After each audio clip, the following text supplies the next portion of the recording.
Stephanie McMahon came out to the ring and she delivered a very fiery promo directed at her brother Shane McMahon. She basically said he was absentee from WWE. He didn't give a damn about the family, didn't give a damn about the company, because if he did, he would have shown his face within the last 7 years. He just comes back with this narcissism, attempting to take over because he just can't bear the thought of being an employee of Triple H and Stephanie. And she talked about how he had issues with the fact that they were married and just a lot of family drama going back and forth. So do you guys buy or sell this promo where Stephanie pretty much told everyone to bow down to the authority, bow down to the king, and bow down to their queen? Well, since Shane McMahon wasn't on the show, I'm gonna buy this promo because this was probably one of the best ways to get to hype it up. I mean, I think the Undertaker being on the show hyped it up, in a decent way, with Vince also saying what he had to say about Shane. But I think Stephanie's jealousy and her anger and the fact that she basically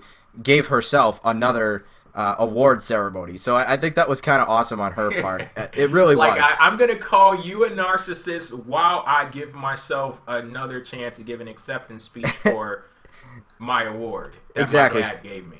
Yeah, exactly. So I think she played up her role well and advertised for the match at the same time. So I really think it did what it needed to do. Maybe it's the rest of Raw, but when I was watching live, I was kind of just like, all right, another segment. Maybe that was just because Raw wasn't that good, but as an individual segment, it did what it needed to, so I buy.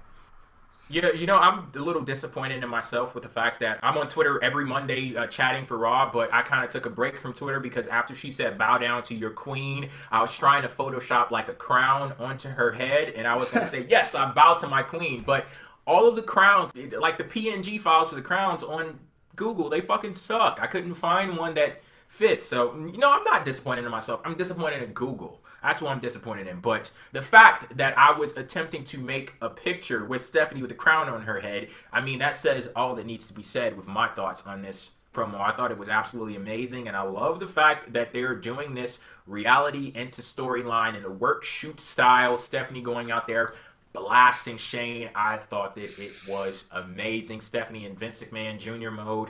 So, good stuff. Good stuff from Stephanie. I'm buying the hell out of it. Yeah, I have to say that I buy as well.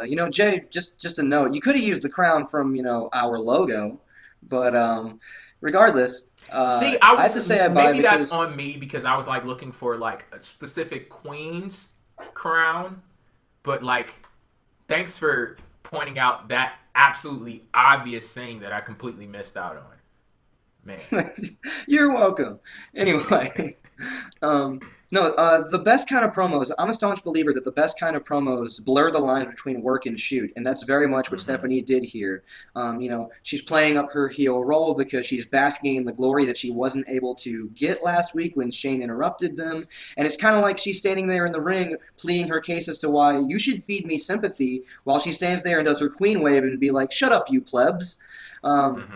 But I absolutely buy this because this is the other layer of that angle that we haven't addressed yet. There's the straightforward angle that Shane McMahon could either live or die when Undertaker may or may not kill off the character. And then there's the angle of, well, Shane's coming back and he's trying to assert himself when he would have been the other person to assume the role of Vince McMahon in the backstage part. And as a segment, last night, Stephanie played up her heel role as best she can, and what she said was probably drawing from real-life circumstances that was very much true.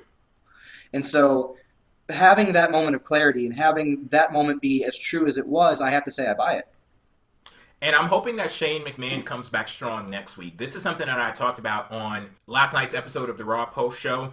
Shane McMahon needs to come back strong next week. And basically, Stephanie threw a fastball at him. He needs to knock it out of the friggin' park. Because the thing is, when we're talking about blurring the lines of reality and, what's real versus what's fake. And, of course, it's drummed up for the effect of drama and to make it more interesting for TV. Or, hell, maybe not. You never know. Maybe everything that she said is true. But the fact is, with a lot of what she said, it actually could be interpreted as the truth for Shane McMahon, because you kind of have to wonder, why was he going all of this time? Why was he never on Monday Night Raw? Why didn't he ever appear on screen at a WrestleMania and things like that? And I hate when WWE does this. They have people go out there, these truth tellers, and then they don't let the people that they're talking crap about respond to it. Like that whole thing with Daniel Bryan and I think it was like his personal trainer, the mistress, he never actually got on TV and said, no, I'm not having an affair. And of course, we know it's bullshit, but the fact that he didn't say that, that's important.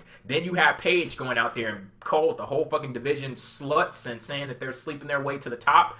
Didn't get a chance to respond to that either. It's kind of, you kind of have to wonder, okay, well, is it true, really? It's like accepting it by omission.